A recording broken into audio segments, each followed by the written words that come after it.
Bon, bah, du coup, on est parti. L'idée, c'était d'avoir un temps ensemble euh, jusqu'à 4h30 ou 5h, selon comment ça va se dérouler et les questions que vous aurez, sur la mise à jour de vos connaissances sur la partie fiscale essentiellement, avec la loi de finances, mais aussi sur les parties juridiques, sociales, un petit peu de patrimoine. On, on a repris des actualités 2024, mais aussi des actualités 2023 pour être sûr qu'on soit bien au fait. Et on a aussi repris des infos un peu générales finalement sur les éléments qui sont modifiés pour que vous ayez un peu le contexte global. On se propose, comme c'est une visio qui est un peu longue, de faire une pause. Donc, on pensait soit à la fin de la fiscalité, soit à la fin du patrimoine, de faire une pause de 10 minutes pour qu'on se sente tous bien à la reprise. Voilà sur l'organisation matérielle de l'après-midi. Encore merci aux techniciens sur l'enregistrement et le nouveau rendez-vous parce que sinon on était coincés. Je vais commencer à partager mon document. Quoique non, avant il faut que Olivier se présente parce que moi normalement vous me connaissez. Juste j'ai changé de fonction, je ne suis plus à la Chambre d'agriculture. Je travaille maintenant avec Olivier Vivier qui va se présenter. Donc pour faire du conseil en gestion de patrimoine. Et donc Olivier, c'est à toi. Donc, bonjour à tous. Donc oui, moi, on se connaît déjà pour certains parce que je suis intervenu auprès de vous. Je vais quand même me représenter en 30 secondes. Donc, Olivier Vivier, moi, je suis installé depuis 6 ans en tant que conseil en gestion de patrimoine avec une version, on va dire, large, étant ancien d'un cabinet d'expertise comptable, donc je continue à travailler avec les clients, on va dire plutôt agriculteurs, sur tout ce qui touche les domaines fiscal, juridique et à la marge économique. Et en parallèle, il y a une activité aussi de tout ce qui touche les produits d'épargne. Voilà pour faire simple. Donc, je ne sais pas, tu fais Je vais partager. Comment ça? Donc peut-être expliquer le lien. Donc là, c'est bon, normalement. C'est bon, hein, vous voyez bien? Non, toujours pas? Non. Là, c'est bon? Alors surtout au fil de la présentation, n'hésitez pas à envoyer un petit message ou de couper s'il y a des choses qui paraissent pas claires ou si vous voulez qu'on approfondisse un peu, n'hésitez pas surtout. Le but, c'est que ça soit aussi interactif. Donc, cet après-midi, cette visio est complétée par un module sur la plateforme de formation à distance que je vous invite à aller consulter, donc qui s'appelle Actualisation des connaissances juridiques et fiscales, qui vous permettra d'avoir de la documentation complémentaire, d'avoir des liens vers un programme bouffe, par exemple, d'avoir des liens de petites vidéos. J'ai remis aussi le PDF de cet après-midi en support.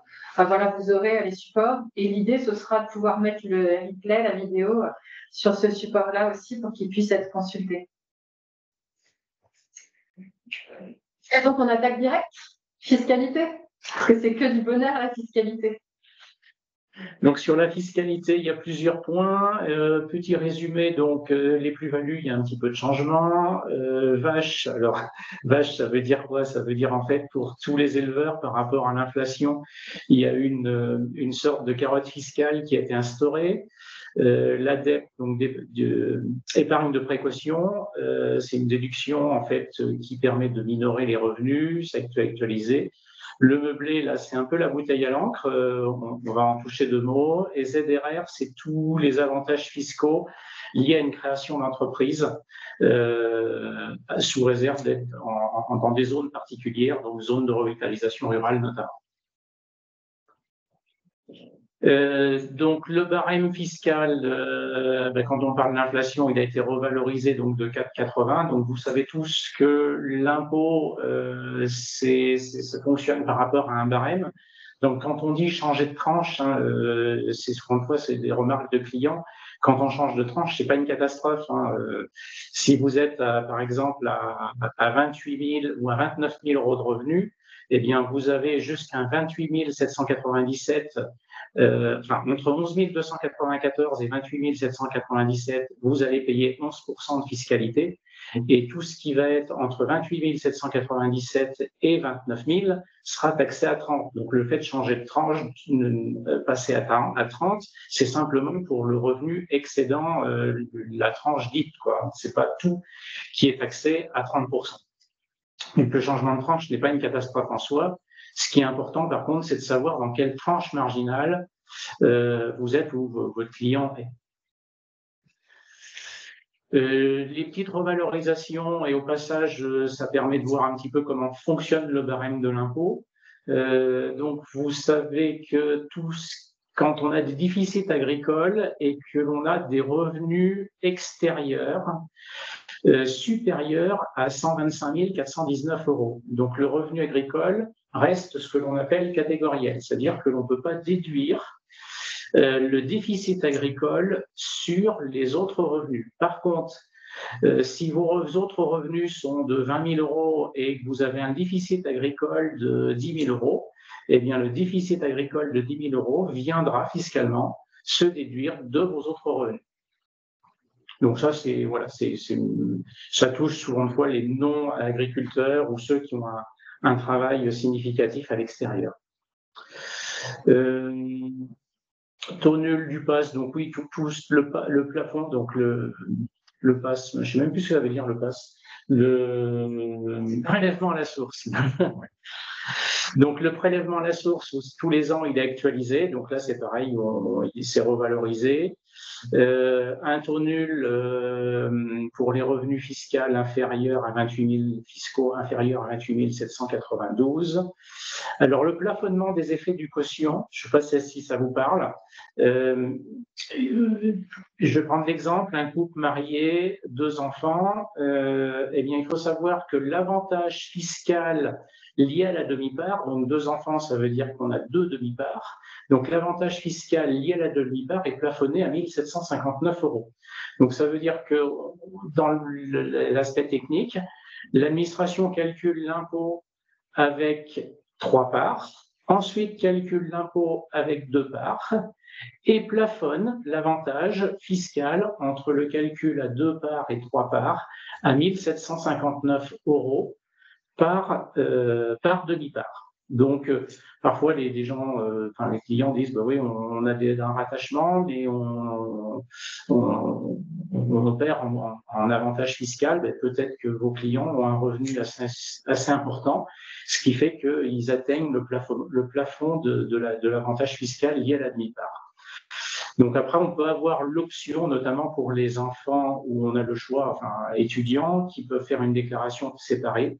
Plutôt que d'aller chercher la demi-part, eh bien, on peut aller chercher la pension alimentaire avec une déduction au lieu de les rattacher et d'avoir une demi-part ou une part entière pour un troisième enfant, eh bien, d'aller chercher une pension alimentaire et déduire 6 674 euros. Donc, sous réserve, bien sûr, qu'il y ait cette dépense là, parce que ça, c'est des 6 674, il faut quand même que ça soit justifié. Alors, on passe maintenant sur la partie professionnelle qui nous touche plus au quotidien. Je ne sais pas si vous avez entendu parler, c'est sorti dans le courant du mois de septembre-octobre.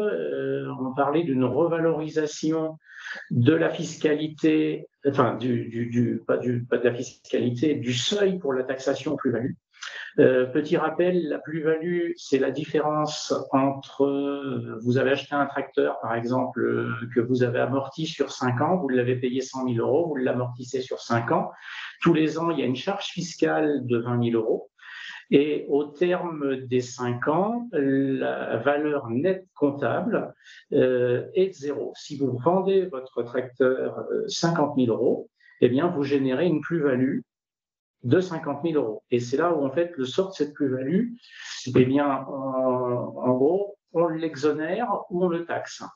Donc, s'il est taxé, ça veut dire qu'on a l'ancien seuil qui était de 250 000 euros est réactualisé à 350 000 euros.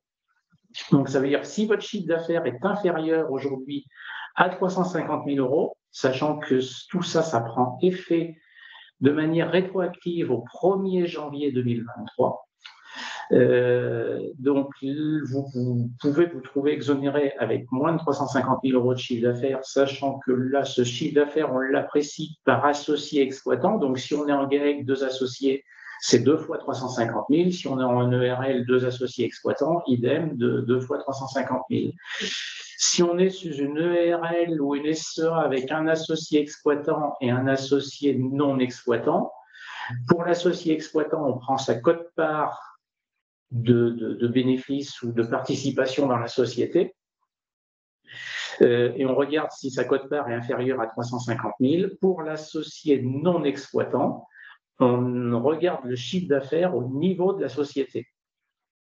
L'autre condition, enfin, les autres conditions liées au chiffre d'affaires, c'est que l'activité est plus, enfin, que l'exploitant, en l'occurrence, c'est plus de 5 ans d'activité. Et on apprécie cette notion de chiffre d'affaires sur les deux exercices précédents. Exemple, clôture 30 juin 2023. On va regarder qu'est-ce qui s'est à partir du 1er juillet pour savoir 2023, pour savoir si on est taxable ou pas. Eh bien, on va regarder le chiffre d'affaires au 30 juin 2023 et le chiffre d'affaires au 30 juin 2022. Donc, c'est un chiffre d'affaires hors taxe. Quoi vous dire d'autre? Il y a les petites particularités sur les 2 ans aussi. Il y a un jeune qui arrive dans une société. Peut-être ça peut paraître important pour si vous installez des jeunes. Comment vous expliquer? Voilà, donc dans les conditions, on sait que si l'activité a plus de 5 ans, on est exonéré. Donc, à un moment donné, on pensait que les sociétés qui avaient plus de 5 ans d'activité, eh bien, tous les associés qui prenaient des parts dans ces sociétés se trouvaient également exonérés. Ce qui n'est pas le cas, en fait, depuis 2 ans. Il y a une précision dans le BOFIP. Et en fait, l'administration nous dit, oui, vous pouvez être exonéré, mais sous réserve que l'on puisse, nous, avoir 2 références de revenus agricoles antérieurs pour bien justifier si cet exploitant dépassait ou pas son chiffre d'affaires. Donc, en fait, un jeune qui va rentrer dans une société qui n'a pas de référence d'antériorité de chiffre d'affaires, même si la société n'a plus de 5 ans, il va falloir attendre 2 exercices complets pour pouvoir avoir une référence de chiffre d'affaires et pouvoir déterminer en 3e année s'il est exonéré ou taxable. Je ne sais pas si je suis clair. Très clair. Le nouveau seuil. N'hésitez pas à lever la main ou à prendre, à mettre votre micro ou à poser une question dans le chat quand vous avez des questions. N'hésitez pas. Donc, quand on est en réel, on voit les expressions du visage et quand le front se ternit, on se dit tiens, il y a un problème. Alors ensuite, tout ce qui touche les ETA, entreprises de travaux agricoles, SNC, SARL, qui sont bien sûr à l'impôt sur le revenu, eh bien toutes ces entreprises-là bénéficient également de l'actualisation du seuil à 350 000 euros. Donc je dis bien sociétés qui sont à l'impôt sur le revenu. À l'IS, il n'y a pas de sujet, on est toujours taxable aux plus-values.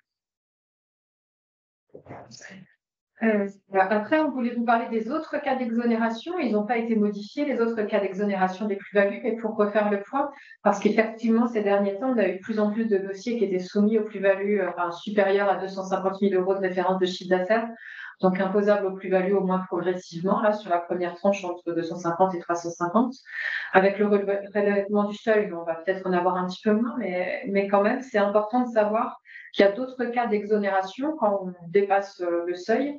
Les autres cas, du coup, ils sont remis là, vous les avez, par numéro d'article du Code général des impôts, parce que c'est quand même beaucoup plus classe de parler comme ça avec le Code général des impôts. Surtout, vous avez vu, septies, quindecies, c'est chic. Donc, pour refaire le point, il y a d'abord celui qui est lié au départ à la retraite de l'exploitant dans les 2 ans. Donc, il y a une période glissante en fait de 2 ans pour la prise de retraite. Je vais aller rapidement dessus parce que ce n'est pas le sujet du jour, mais c'est juste pour que vous l'ayez en tête. Ensuite, c'est par rapport au montant de l'entreprise cédée. Si notre entreprise cédée, elle a une valeur inférieure à 500 000 euros, bien on aura une exonération, ou alors dégressive, enfin progressive, on va dire, de taxation entre 500 000 et 1 million.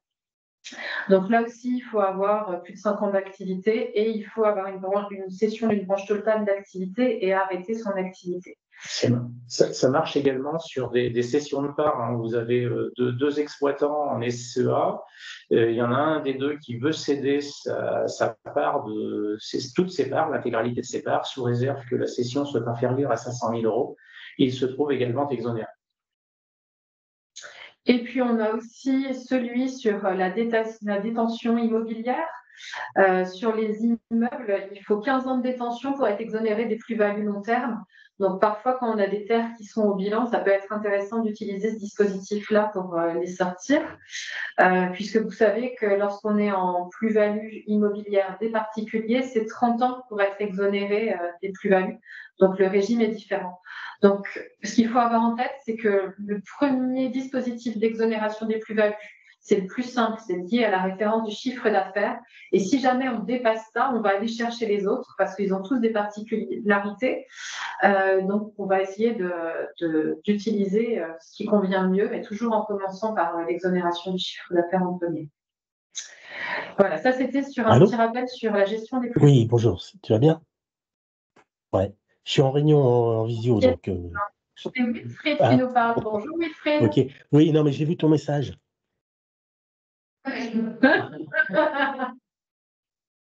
C'est bon, Wilfried a coupé. Après, donc, on passe au micro-BA. Tu veux reprendre la parole? Vas-y. Le seuil, en fait, d'imposition d'office au régime réel a été relevé, donc on peut rester plus longtemps au micro-BA. Ce seuil est désormais à 120 000 euros à la place de 91 900 euros. Donc, il est revalorisé pour 2024 et pour 2025. Et puis, il y aura ensuite une actualisation juste liée à l'inflation. Mais là, c'est vraiment une grosse actualisation. Donc, juste pour rappel, je crois que je l'ai mis en dessous, voilà. On regarde les recettes des exercices précédents, à la fois pour savoir si on est toujours sous le seuil et pour calculer le montant du bénéfice agricole qu'il va falloir déclarer sur sa feuille d'impôt sur le revenu de manière forfaitaire, qui sera 13% de ses recettes hors taxes, de la moyenne des recettes hors taxes des 3 années, dont celle en cours. Dont celle qu'on clôt pour 2024, la déclaration d'impôt sur le revenu 2024, on va déclarer les revenus de 2023 en prenant 2023, 2022 et 2021. Donc voilà le système de calcul. Par contre, c'est sûr, ce seuil, il est relevé, mais il faut bien garder en tête qu'on ne peut pas appliquer le micro-BA à des gens qui ne font pas que de l'agricole. Dès qu'il va y avoir de la diversification, on ne peut pas rester sur le micro-BA. Donc, on ne peut pas être sur de la commercialisation. Je vous l'ai réécrit. Dès qu'il y a de la boucherie, de la charcuterie, de la négociant en bestiaux, c'est pas possible. Et puis, tout ce qui est activité accessoire qu'on rattache d'habitude, du genre gîte, du genre travaux d'entreprise agricole.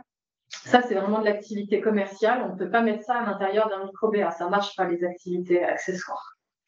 Donc, on peut être juste sur la vente de sa propre production, mais pas plus que ça.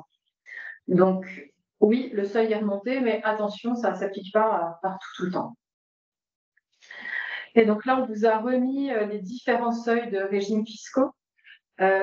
Puisqu'il y a bien le micro-BA, puis après il y a le réel simplifié et le réel normal. En pratique, on ne se pose pas trop la question. Ça, c'est les comptables qui gèrent ces éléments-là. Ça ne change pas la vie entre un réel normal et un réel simplifié. On le verra peut-être tout à l'heure. On va parler de décote forfaitaire ou de décote calculée. C'est là où il peut y avoir une petite incidence. Et après, sur le micro-BA, l'autre truc qu'il faut avoir en tête, je pense que vous le saviez, c'est que lorsqu'on a un GAEC, une société qui est au micro-BA, on ne compte plus, l'exploitant qui a dépassé l'âge de la retraite ne compte plus pour vérifier les seuils. Parce que sinon, c'est transparent avec le GAEC. Mais là, si un des associés du GAEC est retraité, ou a atteint, en fait, c'est atteindre l'âge légal de prise de retraite, il ne compte plus dans la référence et donc on passe souvent au réel.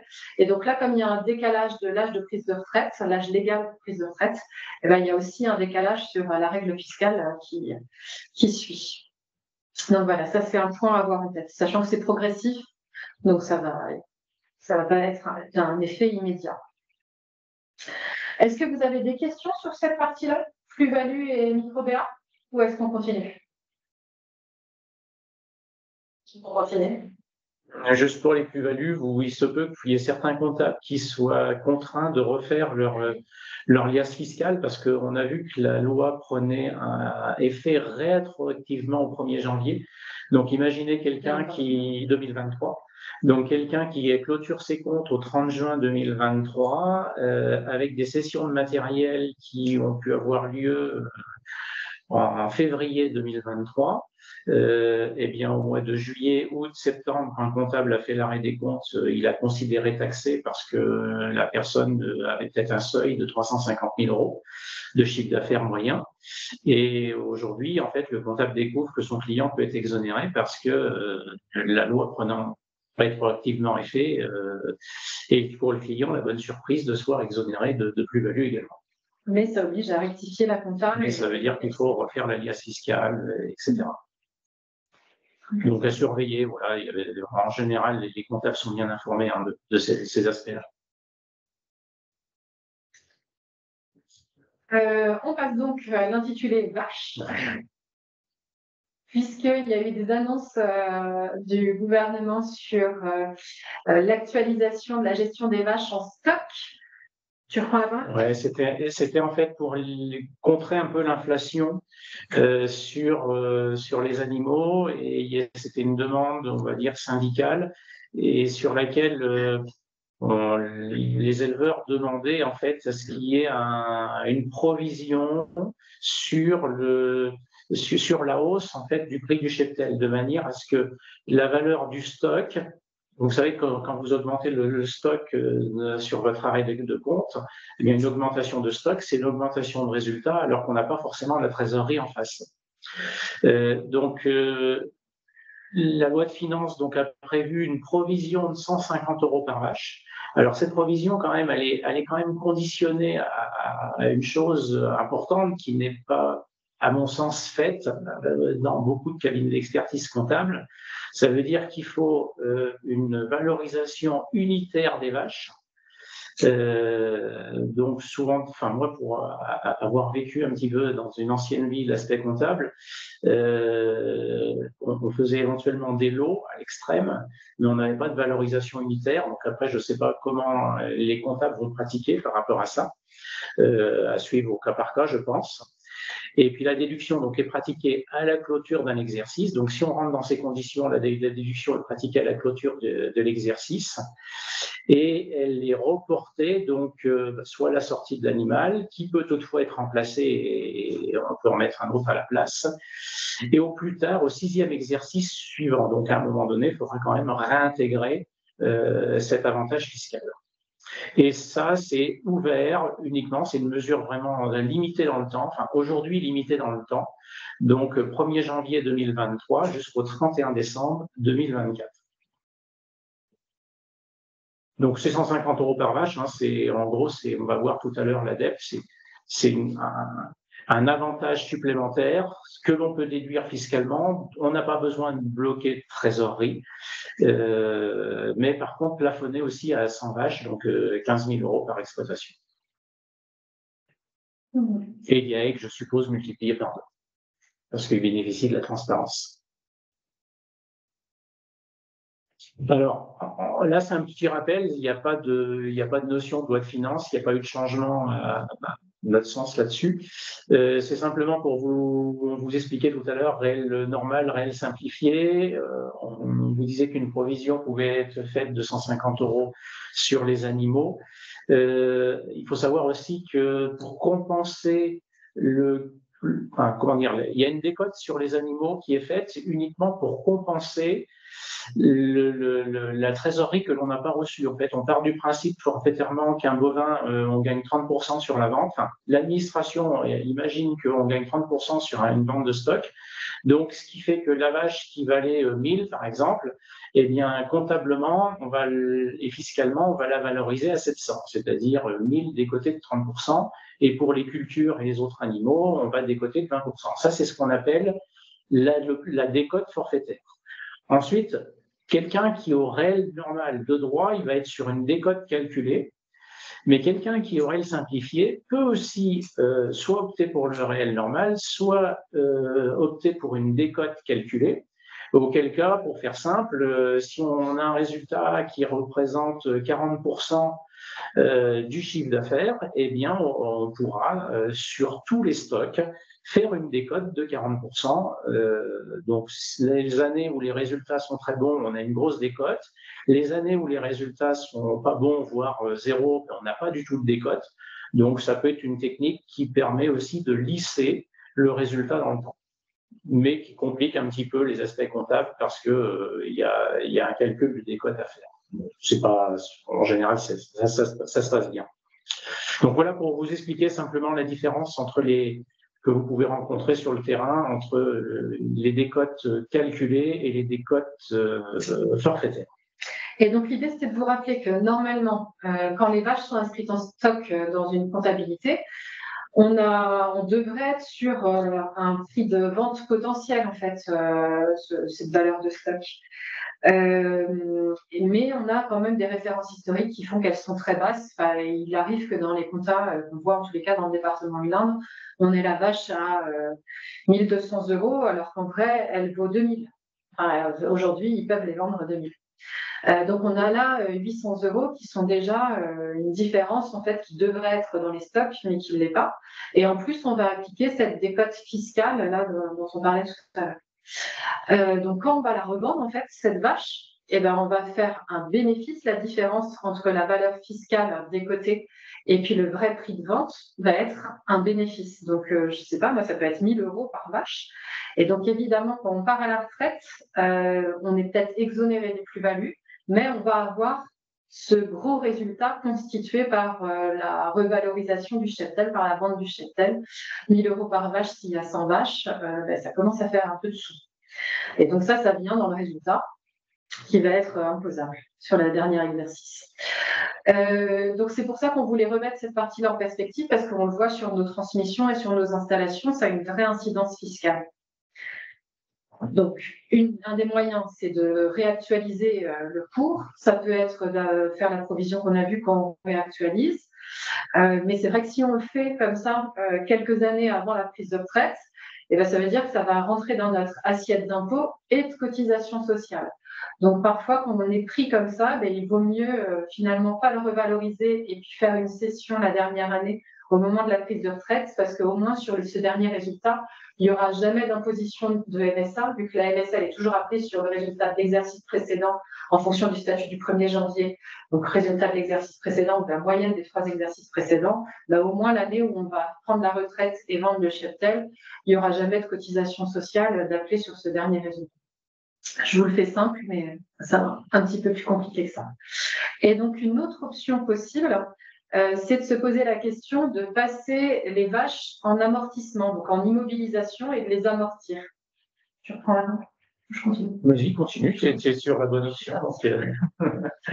Donc voilà, il faut en discuter avec les agriculteurs quand ils sont à 10 ans de la retraite, admettons. Ça peut vraiment être intéressant dans une préparation de cessation d'activité, de voir si ce serait pas opportun d'amortir le cheptel, donc cheptel reproducteur, donc vraiment que les vaches.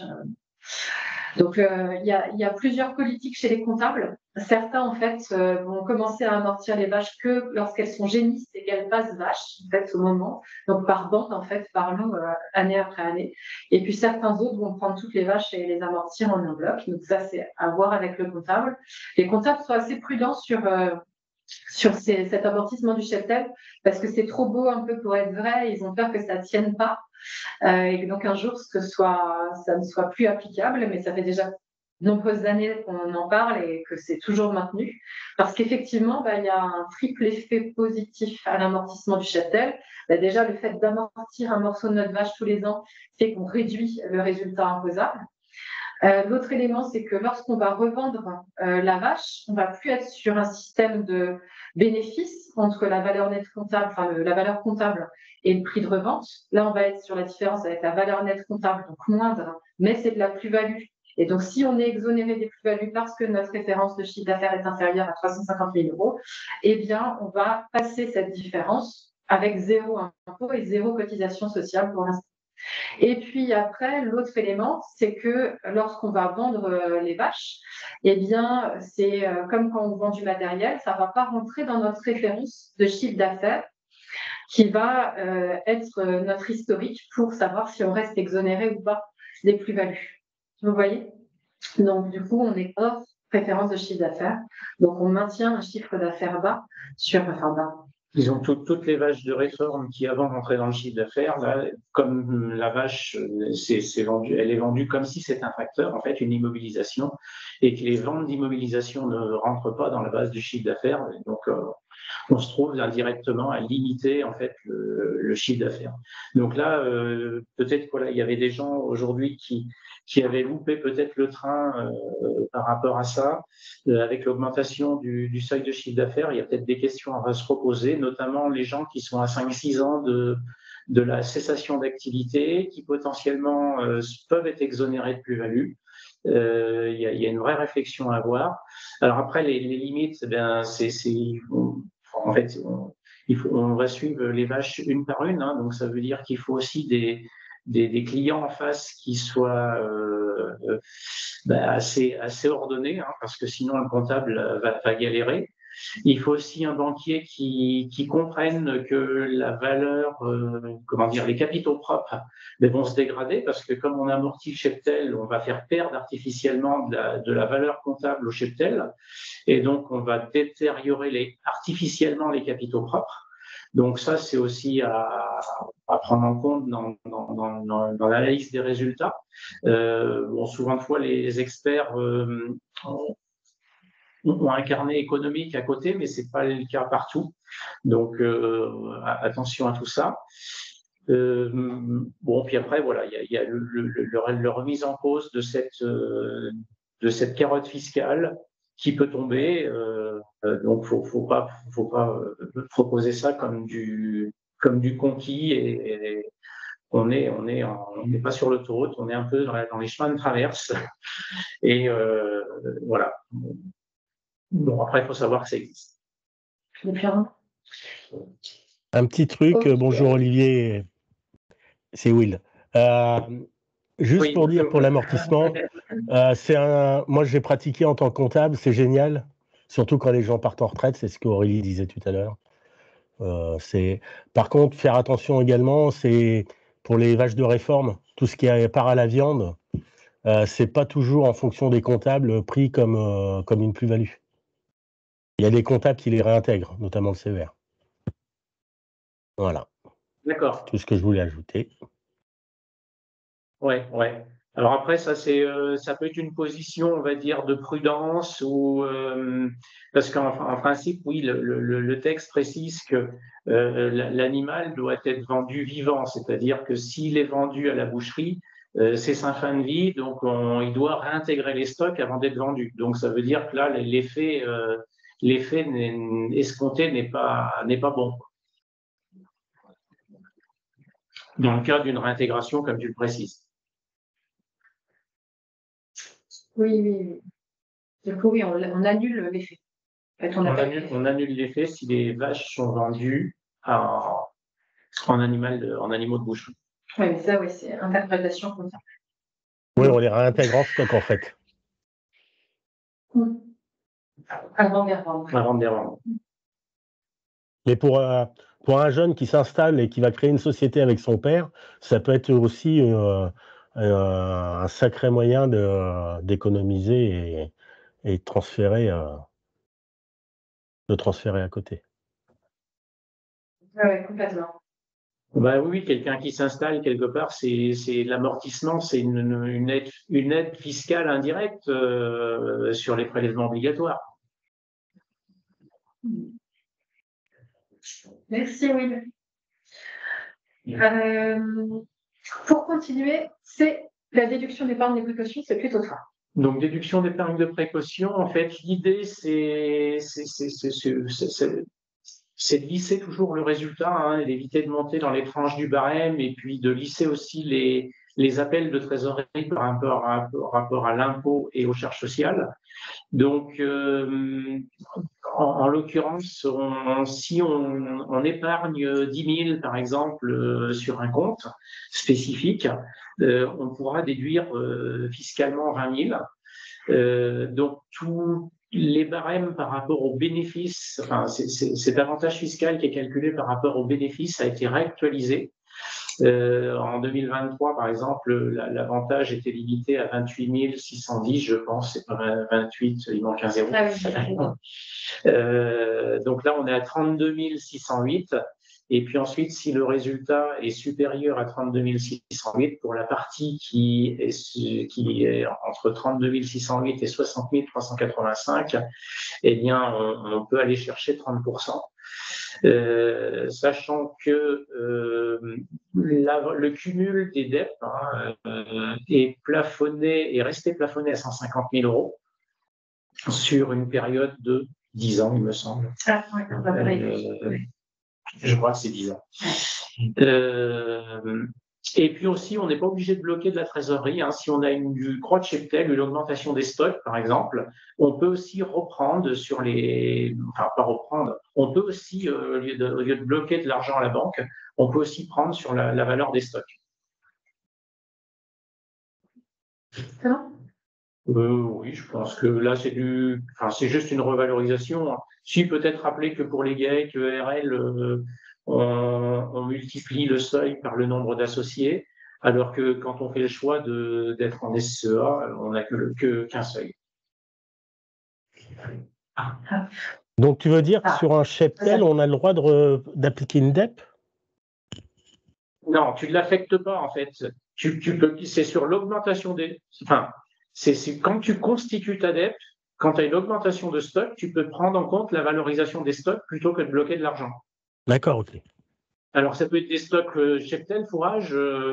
Dès lors qu'il y a l'augmentation de stock sur l'entreprise, tu peux dire, au lieu de placer l'argent à la banque, je considère que c'est des stocks qui ont augmenté de 10 000 euros.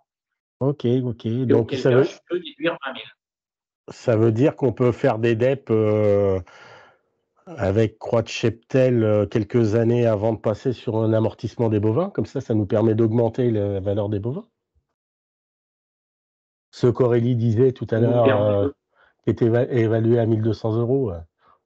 Non, pardon, c'est mon ancien esprit de comptable. Pardon. J'ai pas compris. Tu as des vaches qui sont à 1 200 euros. Ouais. Ah ouais, tu les réévalues. Tu les réévalues. Ouais, tu les réévalues, tu considères que ton stock augmente, tu fais une dette. Ouais. Et puis quelques années après, tu passes en amortissement bovin. Ah ouais, tu peux faire ça. Je faisais ça avec les DPI, c'était génial. Le tarif amortissement est un peu plus élevé, c'est vrai. Ouais. Et tu réintègres ta dette quand tu fais tes amortissements. C'est ça. Oh, c'est beau. À gratter. C'est beau. Je vais retourner comptable. Ouais. Et est-ce qu'il y a une limite? Ton raisonnement.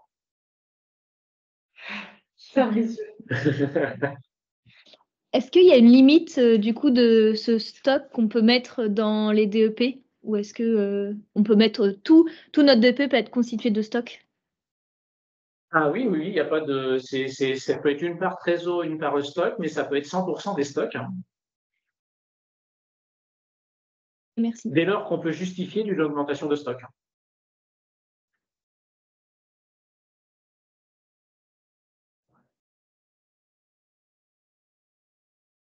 C'est bon pour la dette? Vous avez d'autres questions? Non? Donc tout ça, c'est les 150 euros, la dette, tout ça, c'est voire même les moyennes triennales fiscales que l'on peut rencontrer. Tout ça, c'est des mesures très spécifiques en agricole et qui permettent, qui ont toutes pour objectif en fait de lisser le revenu dans le temps et d'éviter des montagnes russes sur le revenu agricole, enfin, sur les revenus agricoles, et notamment d'être un coup dans une tranche à 41% et un coup dans une tranche à 0. Enfin, donc l'idée, c'est d'essayer d'optimiser les choses pour rester dans les tranches les plus basses du barème de l'impôt.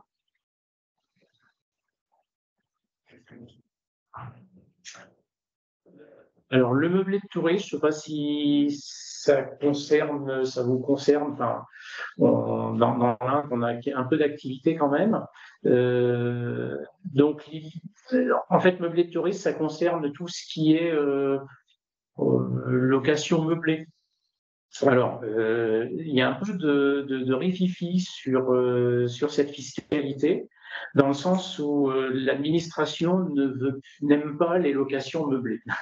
Dans le sens où, notamment en bordure de mer ou à la montagne, ou même dans les grandes villes, hein, il y a de l'immobilier qui se louait nu, où les gens en fait passent l'immobilier en nu quand ils le peuvent et sous réserve d'autorisation administrative dans les grandes villes et se mettent à faire du meublé. Alors pourquoi ils font ça? Parce qu'en fait, quand on est en revenu foncier, eh bien, on n'a pas d'abattement spécifique.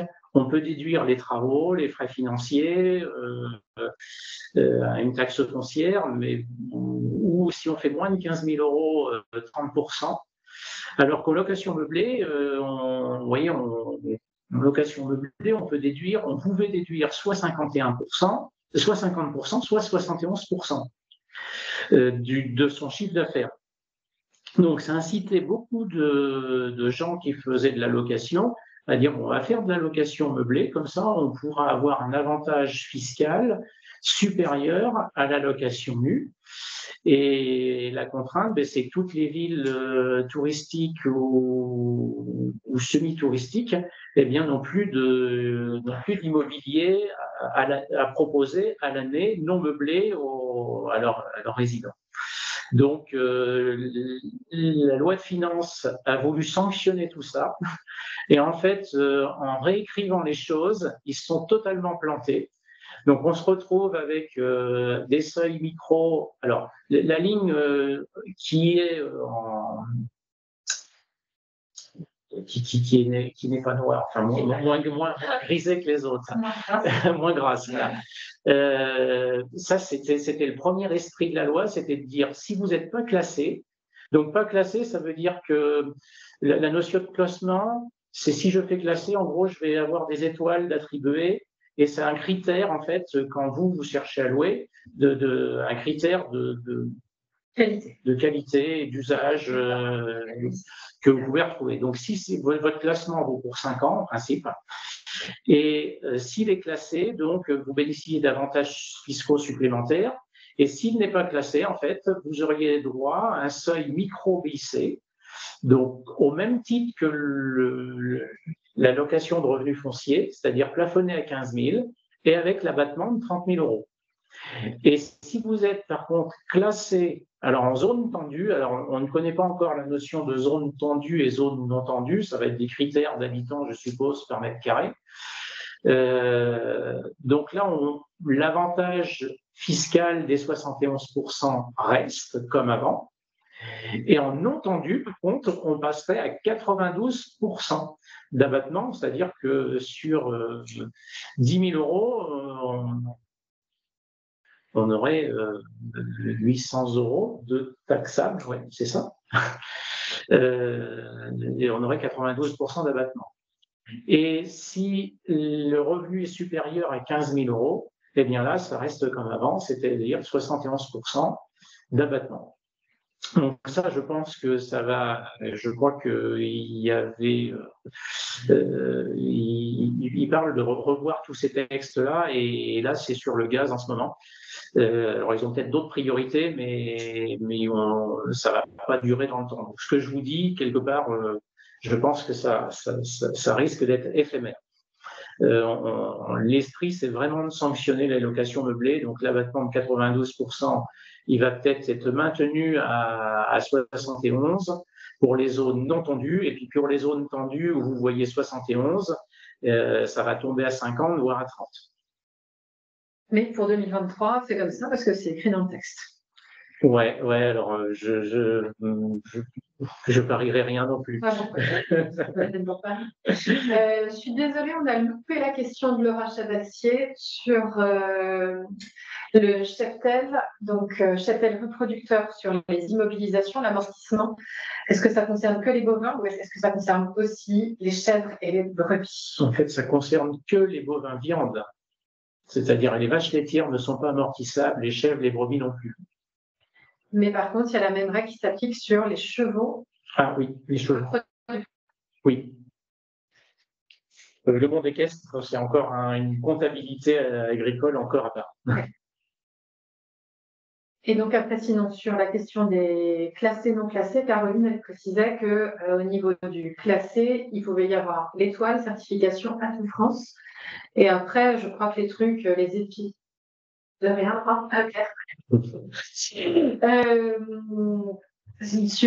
y a les épis aussi, Gîtes de France. Enfin, voilà, en tous les cas, il faut qu'il y ait un organisme extérieur qui est habilité, qui puisse avoir fait ce classement. Je me demande s'il n'y a pas une autre. Non, c'est. Voilà, j'espère qu'on ne vous a pas pollué trop la tête avec les meublés de tourisme, mais c'est quand même une actualité. En fait, ce qu'il faut retenir, c'est qu'aujourd'hui, si vous avez un client qui vient vous voir en disant que c'est super avantageux le meublé de tourisme parce qu'il y a des abattements importants, il faut y aller vraiment avec des pincettes parce que c'est vraiment dans le collimateur du législateur pour réduire, enfin pour plus taxer ce type de location et pour limiter l'étendue et le développement du meublé de tourisme. Sur la plateforme de formation à distance, on vous a vraiment mis l'explication de ce truc-là et l'erreur, en fait, et une petite vidéo qui explique l'erreur qui fait qu'on en arrive là. Donc, si ça vous intéresse, vous aurez toutes les infos. On vous a remis aussi d'autres petites mesures qui font partie de la loi de finances qui peuvent avoir une incidence. Alors, vous l'avez tous entendu en ce moment, la fin du GNR détaxé, donc c'est passé dans la loi de finances, mais vu ce qui se passe en ce moment au niveau des manifestations, il va sûrement y avoir machine arrière. Il y a aussi la fin du crédit d'impôt sorti du glyphosate qui était très particulier, qui n'a peut-être pas été beaucoup utilisé, je pense. Ouais, c'est pas mal, je pense. Qui est terminé. Et puis par contre, on reconduit le crédit d'impôt HVE pour 2024, oui, pour toute l'année 2024. Je ne sais pas si on dit quelque chose de plus là-dessus. Ou... Non, ouais, sauf s'il y a des questions. Ouais, sauf si vous avez des questions. Si on est OK. Dans les autres petites mesures, je trouve qu'il y a des trucs qui sont sympas à rappeler. C'est par exemple sur la fiscalisation des indemnités journalières.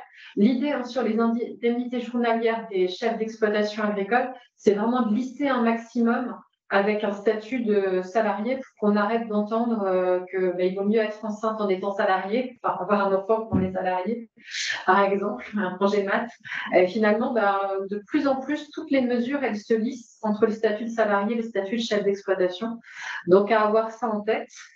Donc là, sur les indemnités journalières, c'est le fait que ça crée un revenu en fait qui vient sur notre feuille d'impôt sur le revenu et il y a c'est une exonération d'impôt à hauteur de 50% de ce montant-là sur notre déclaration d'impôt sur le revenu. Et l'autre mesure qui est sympa, c'est le crédit d'impôt pour prendre un congé pour se faire remplacer. Donc on embauche quelqu'un pour partir en congé, eh bien on va pouvoir passer en crédit d'impôt. Donc, toujours pareil sur sa feuille d'impôt sur le revenu, on va faire passer 60% de ce que ça nous a coûté globalement, ce remplacement. Donc, à la fois, en fait, le brut du salarié, mais aussi le prix du bulletin de paye, etc. Donc, 60% limité à 17 jours de remplacement pour les congés. Et puis, vous savez, celui qu'on utilise aussi potentiellement quand les gens viennent en formation, donc ils ont un crédit d'impôt aussi pour se faire remplacer un congé pour aller se former, en fait, donc pour se faire remplacer. Donc là, c'est 80% maintenant à la place de 60%. 80% qui est prise en charge dans le crédit d'impôt.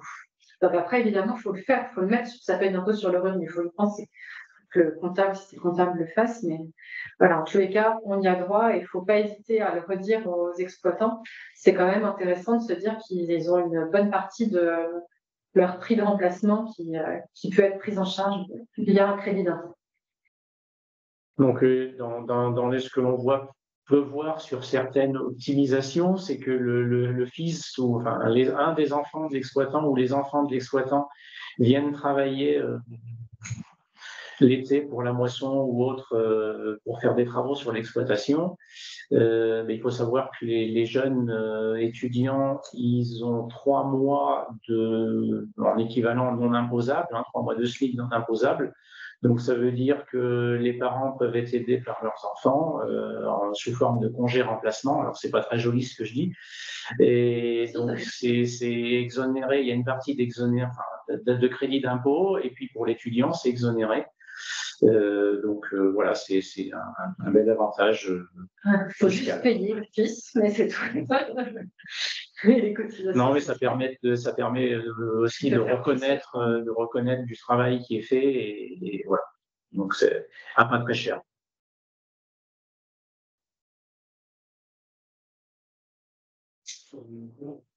Après, oui, il y a une petite modification, sur les ZRR, zones de revitalisation rurale, sur la création des entreprises pour être exonérées d'impôts les premières années et même historiquement de cotisations sociales et de cotisations locales, enfin de taxes locales. Donc tout ça est rebattu, c'était censé être éphémère. Et en fait, du coup, c'est refondu dans une nouvelle disposition qui s'appellera Zone France Ruralité et Revitalisation. Donc, Plus. FFR, plus, il y aura du ZFFR, du FFR+, ça va être génial. Les dispositifs sont un peu toujours de la même manière.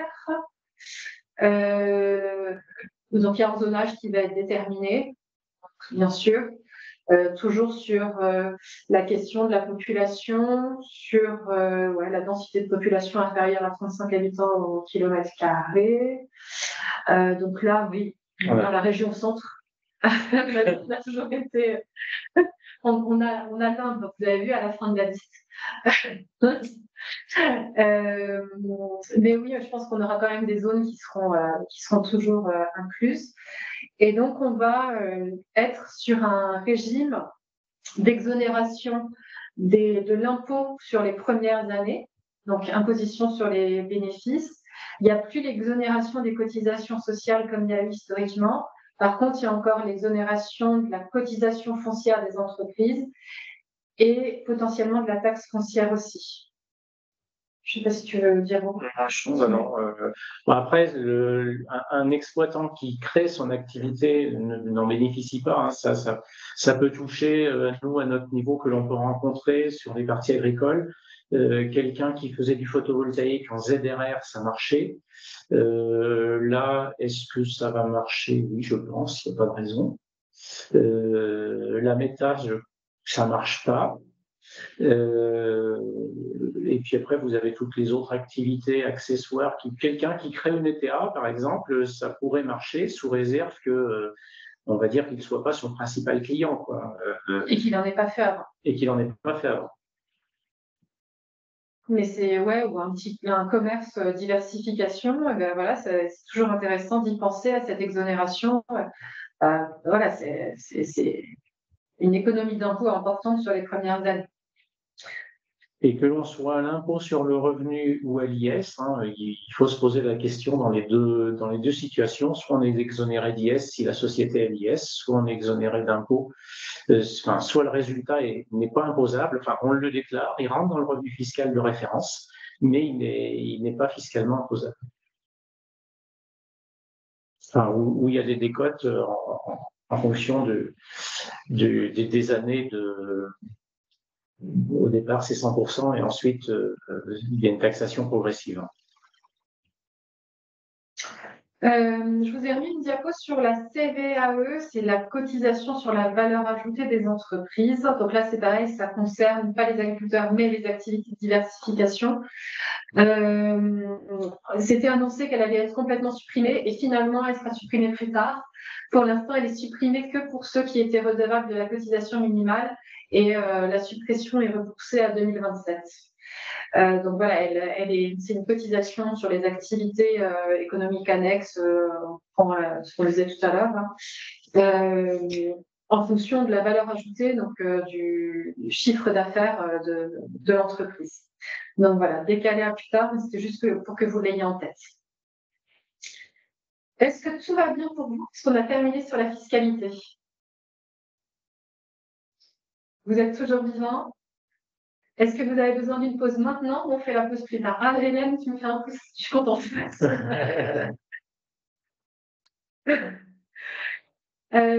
Pause maintenant ou pause dans un quart d'heure, une demi-heure? Eh bien, on continue.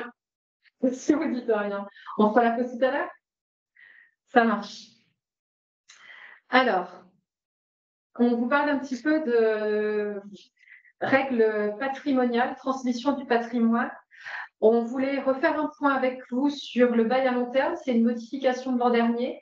Et puis, il y a eu des précisions encore, parce que c'est toujours pareil. En fait, depuis que le pacte du Trail existe, tous les ans, on a des petites précisions supplémentaires sur son application.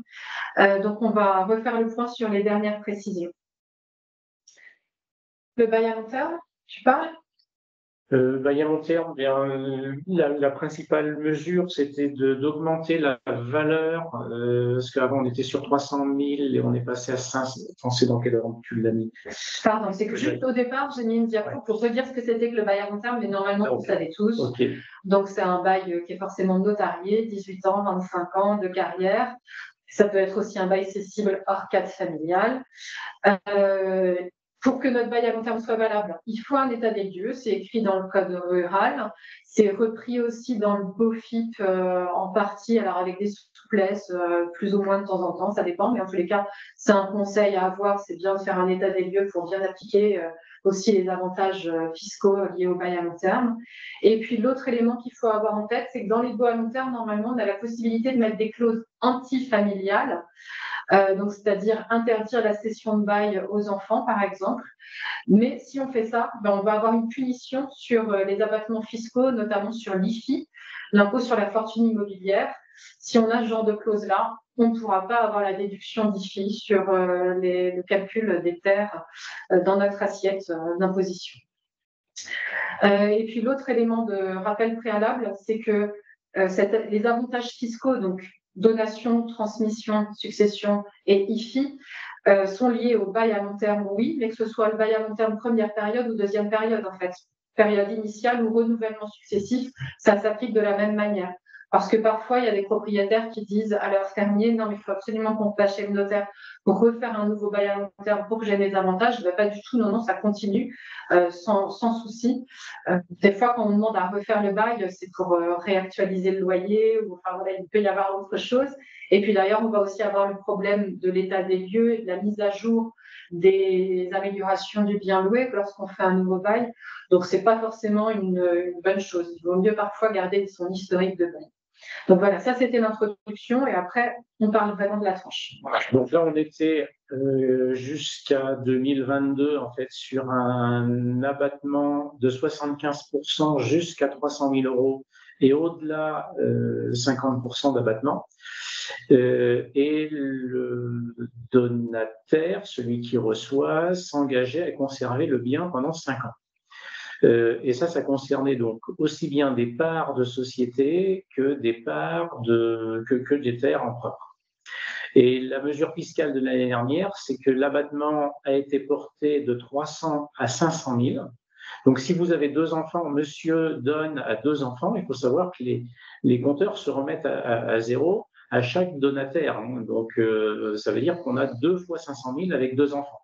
Donc, ça veut dire qu'on peut transmettre avec 2 enfants sans tenir compte de la réserve d'usufruit.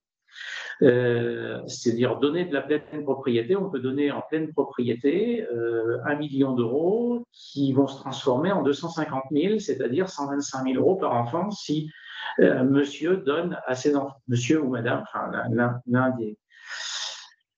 des époux. Cet abattement est cumulable aussi avec la réserve d'usufruit. Donc, quelqu'un qui fait une donation, monsieur toujours fait sa donation d'1 million d'euros, mais il garde l'usufruit et il a entre 51 et 61 ans. Dans ce cas-là, on va décoter le million d'euros, on va le décoter de 50%. Lié à la valeur de l'usufruit, donc il va donner la nue propriété pour 500 000 euros et on appliquera toujours l'abattement de 75% sur 500 000 euros. Donc ça veut dire que cette même personne pourrait donner jusqu'à 2 millions d'euros en équivalent valeur de foncier, jusqu'à 2 millions d'euros avec 125 000 euros de base taxable par enfant, sachant qu'on a un abattement de 100 000 euros par parent et par enfant. La contrepartie de ça, l'administration nous dit avant il fallait un délai de conservation de 5 ans. Donc si vous allez chercher les 500 000, parce que vous en avez besoin, mais dans ce cas-là, ceux qui reçoivent doivent conserver le bien pendant 10 ans. Le bail, oui, en effet, doit avoir plus de 2 ans. Quand on loue à un membre de la famille. Par contre, si on loue à un tiers, on n'a pas cette condition des 2 ans qui est appliquée. Alors, les 2 ans, ça marche uniquement, enfin, cette contrainte est liée uniquement à une donation, donc un membre de la famille. Et par contre, en cas de décès, il n'y a pas cette notion des 2 ans qui s'applique. Il faut que le bail soit fait. Faut que le bail soit fait, voilà. Le bénéficiaire doit rester propriétaire. Alors les statuts, dans le GFA ou un GFR, donc bien sûr pas de faire valoir direct. Et par contre, que la totalité des biens dans la société soit louée par bail à long terme. Et il arrive parfois que vous avez une carrière qui n'est pas louée par bail à long terme, mais qui n'est plus exploitée non plus. Eh bien, tout ça, ça pollue le GFA. Et le notaire va vous dire, non, qu'il ne peut pas appliquer, et il aura raison, qu'il ne peut pas appliquer l'abattement de bail à long terme sur les parts du GFA, sauf à sortir la carrière du GFA, et on en fait ce qu'on veut, mais il ne faut pas qu'elle soit dans le GFA. Donc, c'est vraiment tomber l'avantage sur l'ensemble des parts sociales. Il n'y a pas de prorata dans ce cadre-là, donc il faut vraiment faire attention. Il faut vraiment que tout soit loué dans un GFA, tous les biens agricoles soient loués par bail à long terme. Ça, c'est important. Et quand on voit des éoliennes, comme Aurélie, là, vous avez mis la petite photo, ou alors les éoliennes. Et des panneaux. Les éoliennes, panneaux, tout ça, c'est visible, c'est contractuel, mais parfois on a une simple antenne relais téléphonique ou un panneau de publicité parce que on a un bâtiment agricole qui est bien situé sur le bord de la route et un petit panneau publicitaire qui donne une redevance peut-être de 1 000 euros par an. Eh bien, tout ça, il faut faire attention parce que ça peut polluer et remettre en cause l'avantage fiscal. Alors, si le notaire ne l'a pas vu, il n'est pas forcément au courant qu'il y a un panneau publicitaire qui est loué et il ne va pas forcément le voir. Par contre, en point de contrôle, ça peut se voir. Et de la même manière, on a le problème avec les panneaux photovoltaïques. Si le photovoltaïque est fait par le locataire dans la structure agricole, on considère bien que c'est lié à l'agriculture. Donc, ça ne dénature pas le bail à long terme, ça ne dénature pas les parts de GFA. Mais par contre, si on a fait une SAS photovoltaïque qui loue la toiture à notre agriculteur fermier, et à ce moment-là, en fait, c'est une sous-location qui dénature l'utilisation agricole des biens qui sont propriété du GFA. Donc, on peut faire tomber tout le système sur l'ensemble des terres, l'ensemble des surfaces. Donc, il faut vraiment faire hyper gaffe à nos schémas, parce que c'est vrai que d'un point de vue optimisation fiscale, on aurait tendance à mettre les panneaux dans une SAS par-dessus. En fait, d'un point de vue fiscal du côté propriétaire, ça ne va pas du tout coller, quoi. Donc, il faut vraiment être hyper vigilant par rapport à tout ça. Et j'ai vu qu'il y avait une question, mais avec un exemple. Ah oui, ok. Juste fini sur cette partie-là. On a aussi donc le GFR, groupement foncier rural, qui lui est un peu plus souple que le GFA. GFA, il n'y a que de l'agriculture. Dans un GFR, on fait des poches différentes. On va avoir de l'agriculture, on va avoir du bois, de la forêt. On peut avoir aussi la maison de maître qui ne soit pas forcément louée à l'agriculteur, en fait, qui soit des poches avec des fiscalités différentes. Donc là, on aura moins de mal à mettre des poches avec rien potentiellement dedans, mais il faut quand même être hyper prudent. Donc déjà, première des choses, ayez en tête qu'un GFR, c'est peut-être un peu plus souple, un peu plus facile qu'un GFA, mais qu'il faut vraiment faire attention à voilà, la diversification des productions, des revenus sur une exploitation agricole, quelle incidence ça peut avoir vis-à-vis des abattements pour le propriétaire. Et donc, Garance, tu nous demandais, pour l'exonération, peut-on avoir un exemple avec un enfant qui reprend et un autre enfant qui ne reprend pas? Pour l'exonération, Bayern, vas-y, pose ta question si tu veux bien remettre ton micro. Ouais, alors notre question, oui, c'était par rapport à la diapo d'avant.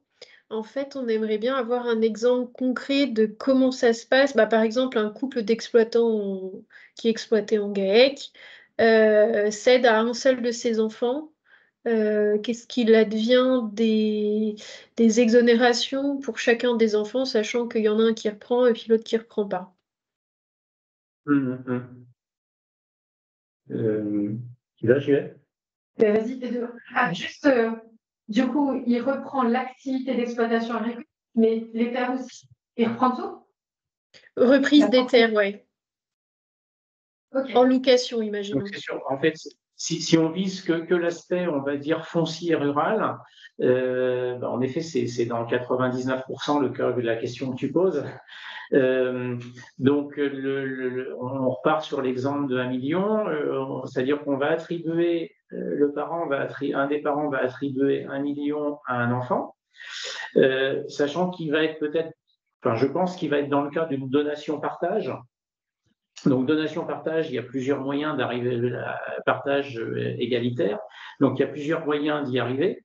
Soit on fait une donation-partage avec SOULT, c'est-à-dire que l'enfant exploitant qui reçoit à charge à lui de redonner la moitié de la valeur, mais 500 000 euros, hein, c'est pas la valeur fiscale, la valeur économique.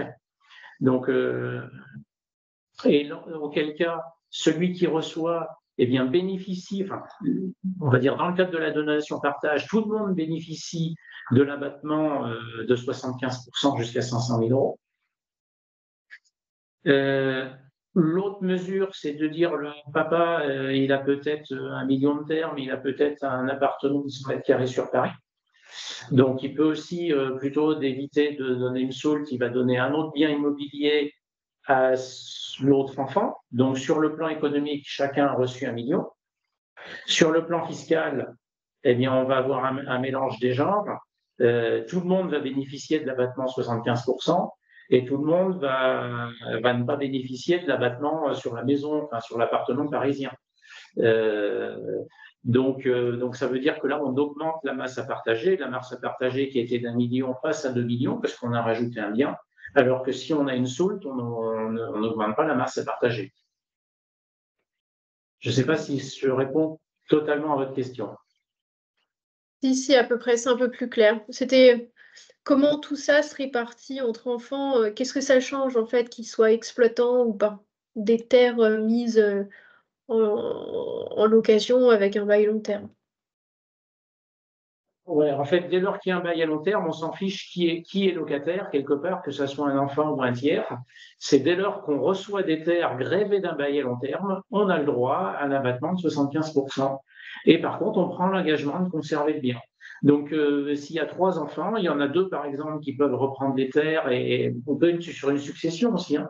Il y en a 2 qui peuvent reprendre des terres parce que on va dire que le patrimoine est composé de 2 tiers de foncier.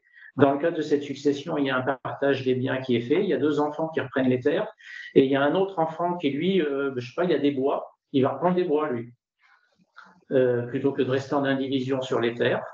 Donc, on aura l'abattement bail à long terme sur les terres. Et puis, sur les bois, s'il y a un plan de gestion, on a aussi des mesures spécifiques. Et donc, le partage se fait en valeur sur la base de la vraie valeur. Alors, des côtés potentiellement de l'usufruit, mais sur la vraie valeur et pas sur la valeur après abattement fiscal. Donc, la soulte, elle se fait bien sur la vraie valeur des biens qui sont attribués. L'abattement fiscal, eh ben, c'est vraiment pour payer l'impôt. Et donc, on peut ne pas avoir le même droit de mutation à titre gratuit à régler entre chacun des enfants. Et donc, en général, dans ce cadre-là, c'est les parents qui payent les droits de mutation. Ils font un deuxième cadeau. En fait, ils prennent en charge les frais de notaire et les droits de mutation pour que ce soit ex aequo entre chacun des enfants. Il n'y ait pas de différence entre eux. En fait, ce qu'il faut retenir, il y a presque 3 niveaux d'abattement. Il y a un premier niveau, comme Aurélie vous l'a mentionné, sur l'évaluation des biens, qui est lié au fait que les terres ne soient pas libres. Mais pareil, si c'était un appartement loué, si l'appartement est loué par bail d'habitation, quelque part, il n'est pas disponible. Donc, on en a une décote. Alors, cette décote, on n'a aucun texte fiscal qui nous dit on peut pratiquer 5, 10, 15 ou 20 ou 30. Je sais que les experts fonciers vont jusqu'à 25-30. Certains considèrent qu'on a une décote à peu près entre 2,5 et 3% par durée de bail qui reste à courir. Donc un bail de 20 ans, eh bien, on pourrait dire qu'à 2%, on a 40%, mais on plafonne. L'expert agricole va toujours plafonner entre 25 et 30% la décote. Ça, c'est le premier niveau qui n'est pas écrit, mais qui est lié en fait à l'indisponibilité du marché ou une moindre valeur parce qu'on ne peut pas en faire ce que l'on veut. Ensuite, vous avez un autre niveau qui n'est pas mentionné là sur la diapo, c'est de dire est-ce que je donne la nue propriété ou est-ce que je donne la pleine propriété? Si je donne la nue propriété, eh bien, je continue à recevoir le fermage, donc l'usufruit. Donc là, il y a une décote, par contre, qui est en fonction de l'âge de l'usufruitier et d'un barème fiscal déterminé.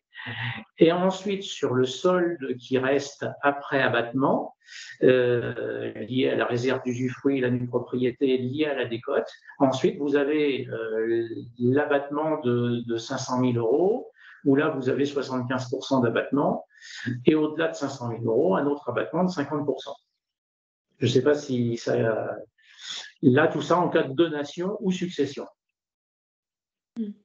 Et s'il y a plusieurs enfants, eh bien, quelque part, il faut qu'il y en ait un dans le lot qui prenne l'engagement de conserver à la place des autres.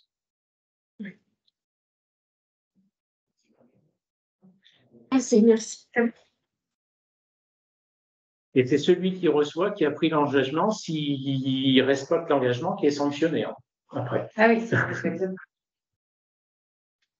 On trouve à peu près le même système avec le pacte Dutreil.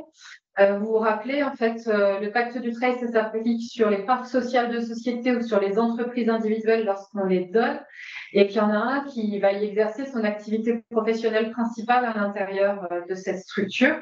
Donc, il y a un engagement collectif avant de donner, et puis un engagement individuel après la donation ou après le décès. Enfin, voilà, ça dépend si c'est donation ou transmission liée à décès, succession. Et donc, c'est une notion de fonction de dirigeant aussi à titre principal à respecter sur une période de 3 ans.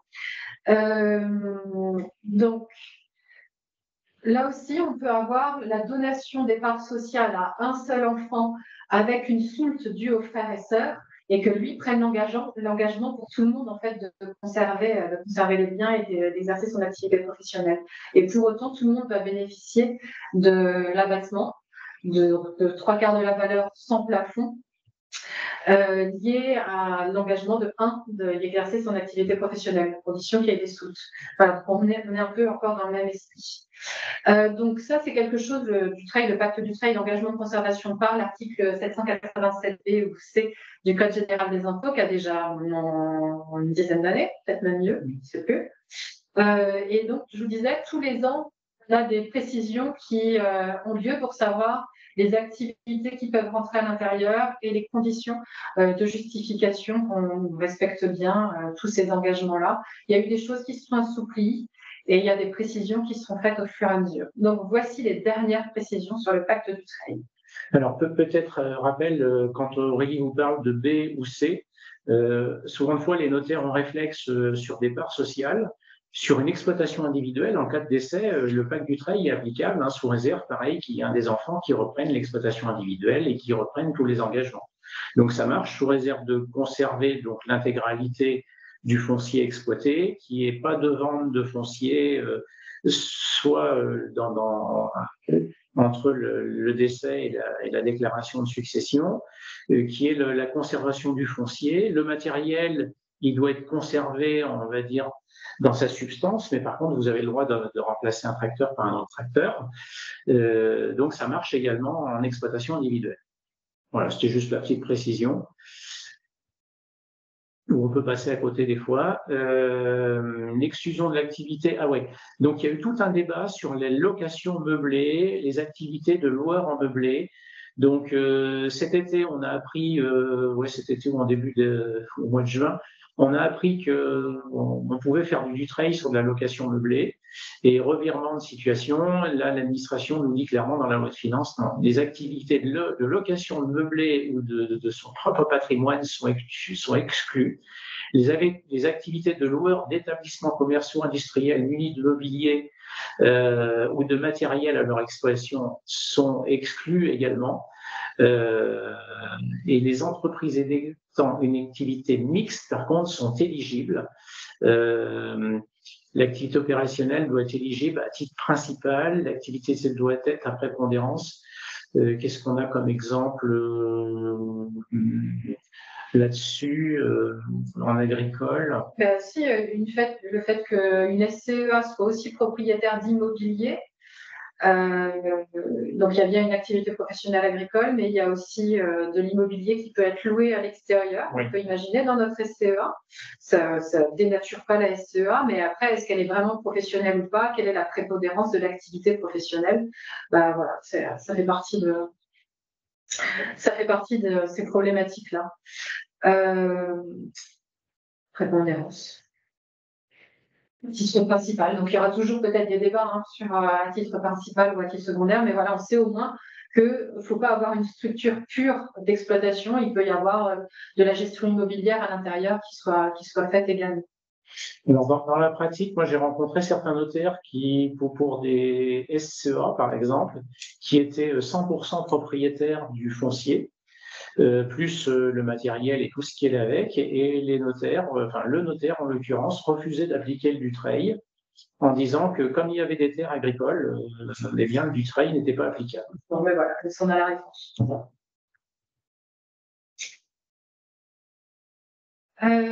Une autre petite mesure d'actualisation, c'est hyper rare, moi j'en ai jamais vu, mais peut-être que ça peut exister.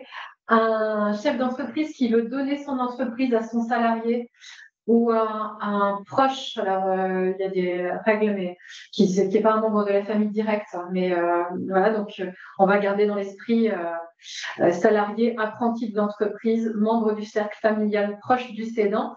Il y a un abattement spécifique pour la donation de l'entreprise, à condition qu'effectivement il y ait une activité professionnelle qui soit exercée. Et il était à 300 000 € l'abattement, et maintenant il est passé à 500 000 €. Donc voilà, les chefs d'entreprise qui ont un peu le cœur et qui ont envie de donner à leurs salariés, ils n'ont pas du tout avoir de droit, le salarié ne va pas du tout avoir de droit de mutation à payer à l'État pour recevoir ce beau cadeau. C'est toujours bon à savoir. Non, mais on a des cas des fois où les gens nous demandent de diminuer la valeur parce qu'ils veulent aider le salarié. Eh bien, dans ce cas-là, autant mettre les bonnes valeurs et puis tenir compte de ces abattements-là. Ça, c'est toi. C'est quoi? Compte numérique? Ah ouais, compte numérique à l'étranger. Ça fait déjà un petit moment que c'est visé par l'administration. En fait, il faut savoir, dès lors que vous avez un compte à l'étranger, vous devez le déclarer. Et le défaut de déclaration, eh bien, la peine, c'est 1 500 € d'amende. Alors, certains petits malins ont dit, bon, au lieu de l'ouvrir à titre individuel, on va créer des sociétés, et comme ça n'a pas vu, pas pris. Donc, les personnes morales aussi ont l'obligation de déclarer les comptes à l'étranger. Donc, toutes les entités juridiques sont concernées par cette obligation. Donc, avoir un compte Bitcoin, par exemple, c'est un compte à l'étranger. Qu'est-ce qu'on a d'autre comme exemple? Les comptes où on paie, là aussi, c'est assez vieux, ça. Un PayPal, c'est un compte à l'étranger.